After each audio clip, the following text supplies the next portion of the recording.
உன் மேல ரொம்ப நம்பிக்கை சின்ன வேலையை கொடுத்துருக்கேன் நான் அதை போய் வீடு கட்டி கொடுத்து அது இதெல்லாம் ஒரு வேலையா சார்? ஜிஜிபி மேட்ரு தாஜ்மஹால் கட்டினதே என் தாத்தா தான். இது டெல்லி செங்கோட்டை எங்க சித்தப்பா தான் கட்டினாரு. உங்களுக்கு அம்சமா அமைச்சிருவேன் சார்.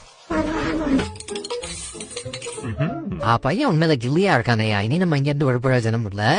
ஊர் சைடு போயிட்டு பொறுமையா வருவோம். எஸ்கேப்பு டே மாடு குதிரை எல்லாம் இங்க வா.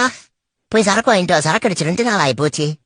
6 நாள் ஆகி போச்சு. ஒரே குடியும் குத்துமா இருந்துட்டோம். புளிமண்டைய பார்த்தானா குதறிடுவான். இதுக்கு மேல வேற ஒரு செட்டிங் பண்ணுடே. போய் நூடுல்ஸ் வாங்கிட்டு வா. நூடுல்ஸ்ல வீட்டை கட்டி கொடுத்துருவோம். பசங்க போது அவனை பேத்து சாப்பிட்டு கட்டும். பேஸ்ட் வச்சு ஒட்டிட வேண்டியதான். பெயிண்ட் அடிச்சு கையில கொடுத்துட்டோம். என்ன தெரியவா போகுது. பசையா நிறைஞ்சிருச்சு. அம்சமா வீட்டை கட்டி கொடுத்துட்டியா? இதான் என் மேஸ்திரி. புளி விசாலாக்கு முன்னாடி பணத்தை பார்சல் கட்டிட்டு ஃபாரின் பறந்துட வேண்டியதா? ஒருத்தா மாலை நீ தான்டா மேஸ்திரி. உனைய மாதிரி ஒரு ஆலோசனை வீட்டை கட்டவும்.